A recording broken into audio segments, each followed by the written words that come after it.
பிரியமானவர்களே, கர்த்தராகிய இயேசு கிறிஸ்துவின் நாமத்தில் உங்களுக்கு என் அன்பின் வாழ்த்துக்கள். இந்த செவ்வாய் மாலை ஆராதனையிலே இந்த ரெக்கார்ட் மூலமா உங்களை பார்ப்பதிலே எனக்கு மிகுந்த சந்தோஷம். ஆ ஆண்டவருடைய கிருபையாலே பெஞ்சமின் மினிஸ்ட்ரீஸ் சொல்லி புதிய ஃபேஸ்புக்கை தொடங்குவதற்கு கர்த்தர் கிருபை செய்வார். அந்த பெஞ்சமின் மினிஸ்ட்ரீஸ் அவருடைய ஃபேஸ்புக் தளத்தில தான் அந்த ஆண்டவருடைய வார்த்தை நமக்கு அதில வரப்போகிறது. இன்னைக்கு வாசிக்க வேண்டிய தலைப்பு என்னன்னா, இன்றைய தியானத்தின் தலைப்பு அன்பின் வாசனை என்கிற தலைப்பு. எபேசியர் 5ஆம் அதிகாரம் 2 வசனத்தின்படி வாசிக்கிறேன். கிறிஸ்து நமக்காக தம்மை தேவனுக்கு சுகந்த வாசனையான காணிக்கையாகவும் பலியாகவும் ஒப்புக்கொடுத்து நம்மில் அன்பு கூர்ந்தது போல நீங்களும் அன்பிலே நடந்து கொள்ளுங்களாம். அதாவது தெய்வீக அன்பு என்கிறது ஆண்டவருக்கு முன்பாகவே ஒரு சுகந்த வாசனையா இருக்கிறது. நம்ம ஆண்டவரிடத்துல அன்பு கூறுகின்ற நேரத்துல காண்கிற சகோதரர்கள் மேல் பார்க்கிலும் அன்பு கூறும் போதும் தேவனுடைய ரத்தம் இருதயம் மகிழ்ந்து கொண்டிருக்கின்றது. அந்த அன்பின் வாசனை அவர் களி கூறுகிறார். எல்லாரும் ஆமீன் சொல்லாமே.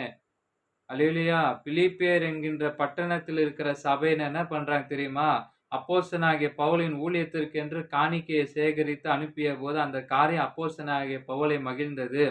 அவர் சொல்றார், உங்களால் அனுப்பப்பட்டவைகளை சுகந்த வாசனையாகவும் தேவனுக்கு பிரியமான உகந்த பலியுமாக எப்பிராப்பியத்துவின் கையில் பற்றி கொண்டபடியால் நான் திருப்தி அடைந்திருக்கிறேன் என்று பிலிப்பியர் 4ஆம் அதிகாரம் 8 வசனத்துல வாசிக்கிறோம். அல்லேலூயா, ஆமென்.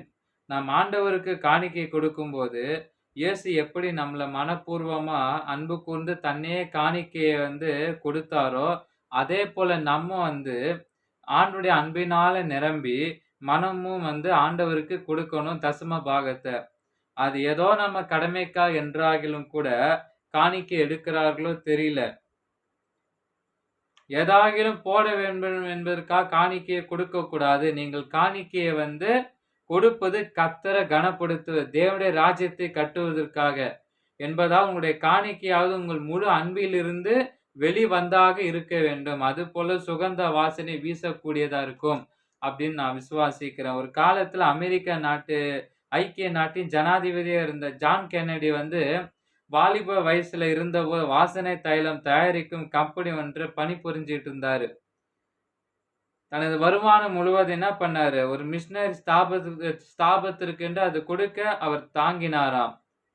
அவர் தினமும் வேலைகளை முடிச்சிட்டு வெளியே வரும்போது அந்த நேரத்துல தெருவெல்லாம் வாசனை வீசக்கூடிய அளவிற்கு அவருடைய வஸ்திரங்கள் அவருடைய வாசனை மேல நறுமணத்தால நிரம்பினது.